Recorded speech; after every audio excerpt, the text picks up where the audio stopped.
Today's episode is titled Mending Family Ties, a Holiday Wake-Up Call. This holiday season, I wanted to take a different approach. I want you to join me as I explore the bittersweet reality of family dynamics and why now might be the time to bridge those gaps. Hey guys, welcome to Good Dad, Bad Son. I appreciate you all for jumping on to listen. If you haven't subscribed yet, make sure you do so. Today's episode is going to be slightly different from what you're used to. My co-host is usually with me, but today I'm going to carry it on my own. I have a message that's near and dear to my heart, so thank you for tuning in. I want to share a personal story with you guys, something that I rarely do. I talk about myself often, but it's usually shallow. I never really get too deep, and it's sort of like a defense mechanism for me. So today, bear with me as I try to go a little deeper. Is it just me, or do the holiday season feel a little different? Even if you don't celebrate, you can tell that something is different. I'm not going to say weird or strange, but it's just different from what it used to be. Like how I grew up, it was more about family and less about things. But this year and years previous, it just seems like everyone is in the rat race to buy a thing or gather possessions. Even if you talk to children and you ask them what are they looking forward to, they tell you the presents they want, obviously, because that's what children look forward to. But no one is saying spending time with my family, or none of having dinner with the family. That's the things we looked forward to growing up. I don't know how we did it, because looking back, like my grandmother's house isn't even that big, but it seemed like there was like 200 of us in like a 3-bedroom house, and somehow we made it work. And now that I'm in my 40s, I'm 46, everybody's off doing their own thing. Definitely not gathering like we used to. You may get a phone call, you might get a text, or they may just shout you out on social media, happy holidays, everybody. But it's definitely different from, where we come from. So today I want to talk about a common story in many families, is the division that occurs. And I know I'm not the only one that's going through it with my family. So I want to hear your stories, and hopefully by hearing mine, you can improve the relationships with your loved ones. The holiday season is extremely rough for me. I lost my granddad around Thanksgiving, and I lost my grandma the following year around Christmas. So it's been, a few years now, but it still stings a little bit. So today, this is my first time openly discussing my feelings, really. I never talked about it out loud. I've had some thoughts to myself, but I never talked to anyone about it, because who cares, really? All right. So I'll start with my granddad. He was diagnosed with pancreatic cancer, and they gave him like 6 months to live. And I traveled from Georgia to Buffalo, where I'm from, to visit with him. And when I got there, he was on the phone. I mean, he spoke, and then, he went up, walked off, and kept talking on the phone as if I lived around the corner. And I took it some kind of way, and I hopped back in my rental car and pulled off. And then probably a month or two later, he passed away. So that was my last time seeing him. That was my last time speaking with him. And my selfishness or immaturity got in the way. I don't know who he was talking to or what he was talking about, but I felt that he should have dropped his call and focused on me because I don't know.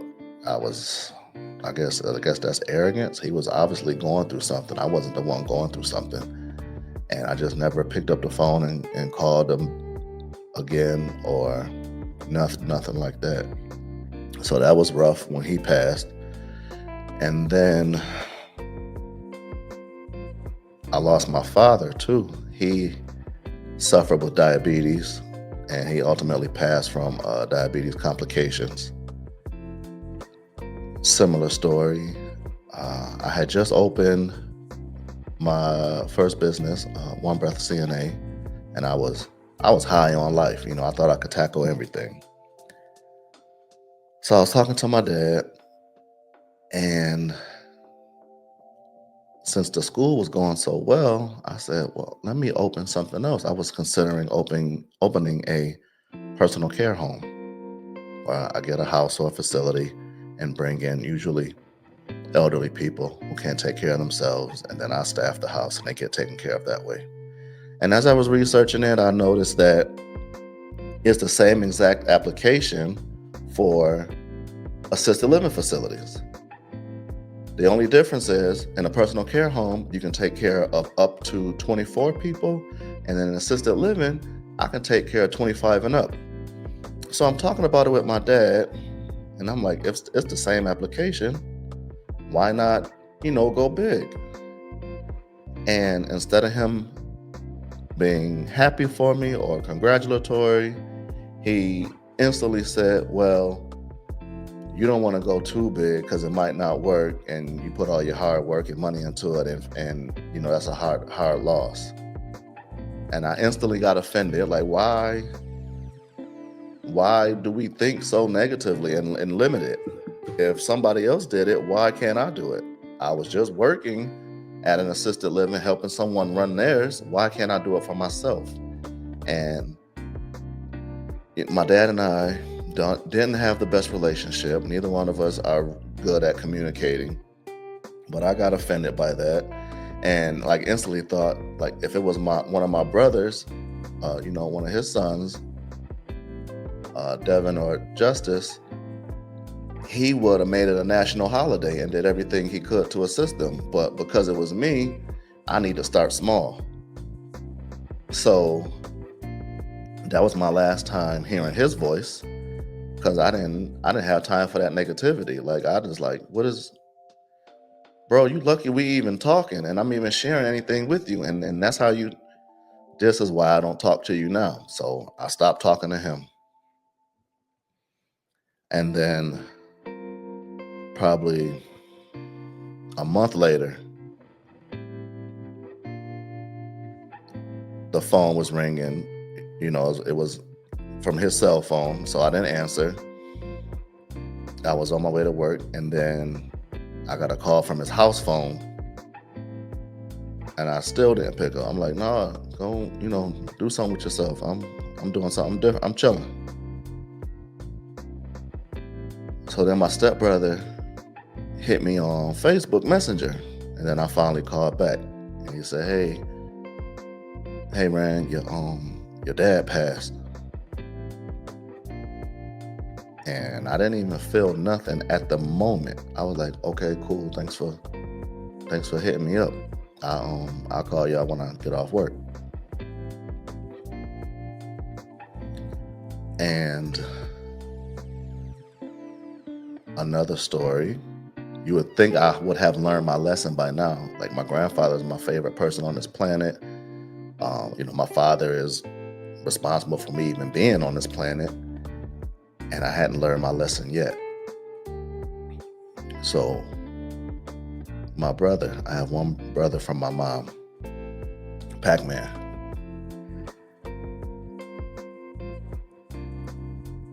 He passed away a little over a year ago, summertime. But before he passed, I hadn't talked to him in 7 years. I hadn't spoken with him since my grandfather's funeral. He called me out the blue one day, going crazy, calling me out my name, calling me a mama's boy, all type of bitch ass niggas, everything. And I didn't know where none of it came from, but I, of course, instantly got offended. And I said a bunch of things back to him. And that's where we ended it. And I hear, from people that know both of us, oh, Pac-Man said he don't got no brother and all kind of stuff. And we never spoke again. So then when my mom tell me, what's happening, I'm crying like the biggest baby at the funeral because we lost 7 years for nothing. We didn't have no beef. I didn't take nothing from him. He didn't do nothing to me. We had a silly ass phone call. Both of us grieving our grandfather. That's our boy. So we're both hurting, and again, not knowing how to express it, and took it out on each other. And then instead of allowing the death of our grandfather to bring us closer, neither one of us tried to pick up the phone and just, put the past in the past. So those are the 3 men that I've known the longest in my life. Right? These are the 3 closest men to me. My grandfather, my father, and my brother. And they all are no longer here.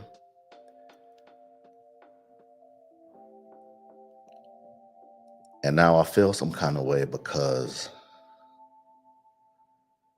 whatever we went through, whether my feelings were valid or not, it is just, I can only talk to them, but they can't respond. So it's rough. If you're going through something with your family,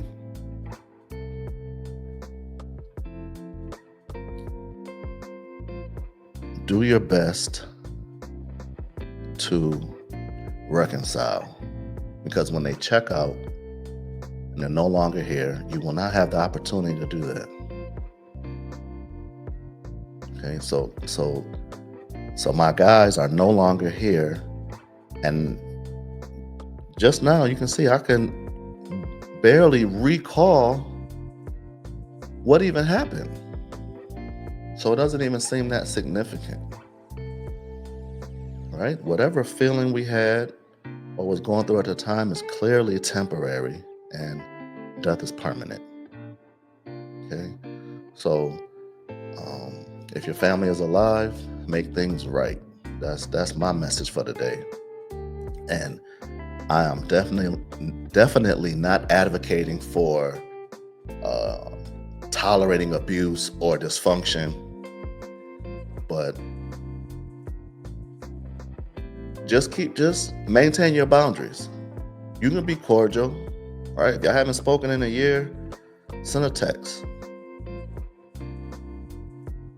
Give them a call, just to say hello. You don't have to try to fix whatever it is right there on the call. Just, you cross my mind, just call and say, hey. Leave it like that. Baby steps. Okay?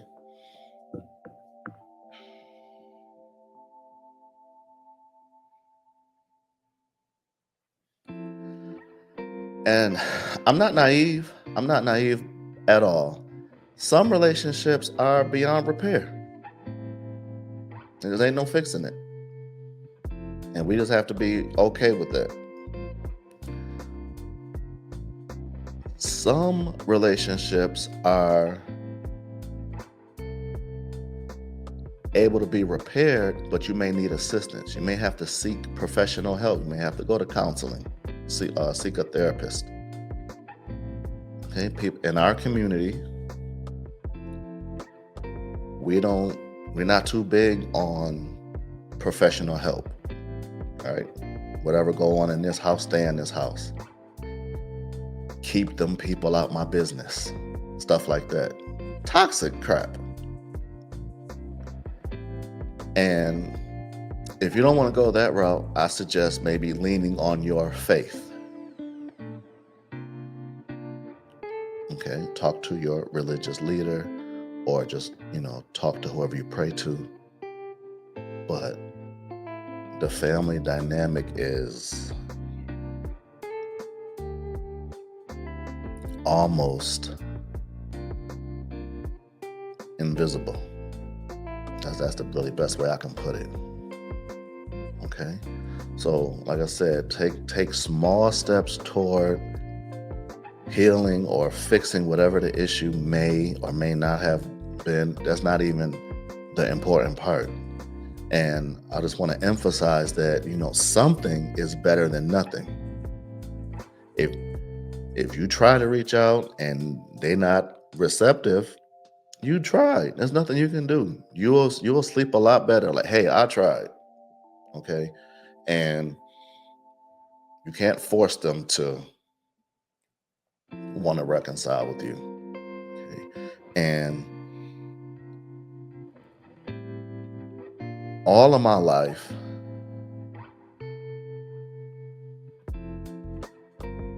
I have been the bigger person. So if you want to grow personally, it requires you to have a mentality of being the bigger person. And I don't really want to sound contradictory, but I'm tired of being the bigger person. I'm, in my opinion, obviously it's two sides to every story. I'm always the bigger person. I feel like I'm always the one being wronged, used, abused, and I'm also non-confrontational. I don't like uncomfortable conversations, so I just distance myself. Like I said, I stopped talking to them. I stopped being around them. And sometimes you just got to speak up. They may not know how their words or actions has affected you. So I'm learning that as I get older. But like I said, I don't want to sound contradictory, but to me, in my mind, being the bigger person is knowing when to walk away and just leaving it there. Okay. I thank you guys for listening today, and I definitely wish you well, you and your family members. Tomorrow is not promised. I know it sounds cliche, but is nothing more true than that. This is a special episode of Good Dad, Bad Son. And remember, your family is precious. Enjoy them while you can. Okay. I did everything I could to get this message out today and not shed a bunch of tears.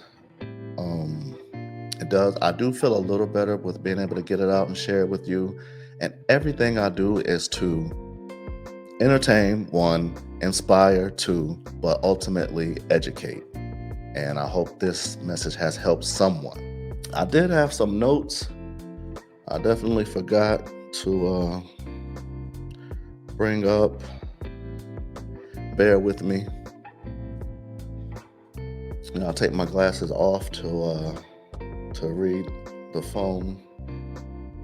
46-year-old problems. One of the notes I had: all the men passed, and we can't reconcile.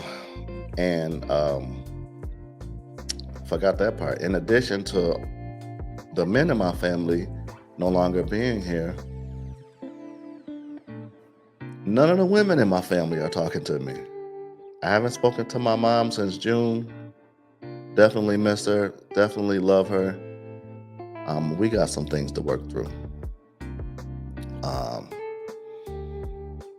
My grandparents had another kid. My aunt, haven't talked to her in a while. It is what it is. On Good Dad, Bad Son, we don't judge. We deliver everything raw, and we hope it helps someone. Another note I said, I did my best to be everything for everyone. Now I have nothing for myself. And on top of it, I feel foolish when the love I give isn't reciprocated. I'm sure there's many of you that can relate to that.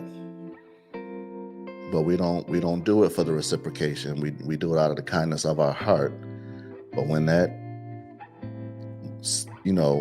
time comes that you are in need of something, whether it's a phone call, a hug, a conversation, $10, and the people who you pour into can't pour it back into you, you definitely gonna feel some kind of way. I don't care how mature you are. It's to me a natural human instinct. It's how many of you can relate to this? Like the person who the family sees as the strong one, as the success, they receive the least support from their family. It doesn't even make sense. If you're the person that everyone in the family depends on to hold them down, to be strong, to be the backbone, be the provider, be the protector, and then you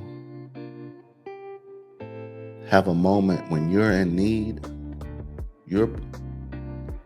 in my experience, you're going to be on your own.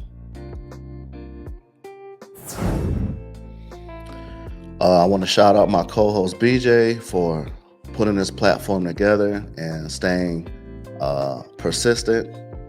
We've been talking about it for probably about a year now, and every week he say, "Will, what we doing? What we need? When we gonna start? You ready?" And he stayed on me, and we finally did it. The idea came from our group chat. The group chat being jumping. It started as sports, then it went to politics, then it went to family, then it went to money, and the back and forth became so comical. He just got the idea to come up with the podcast, and here we are, Good Dad, Bad Son.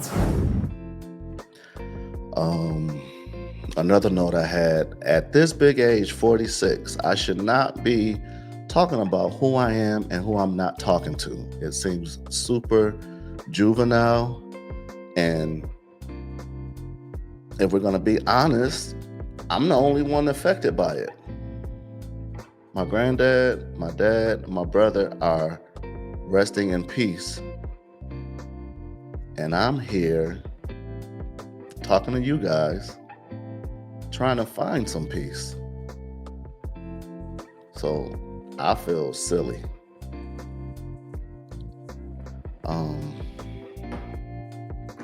That's it for today, guys. Enjoy your holidays. Even if you don't celebrate, enjoy your family. And I'm out.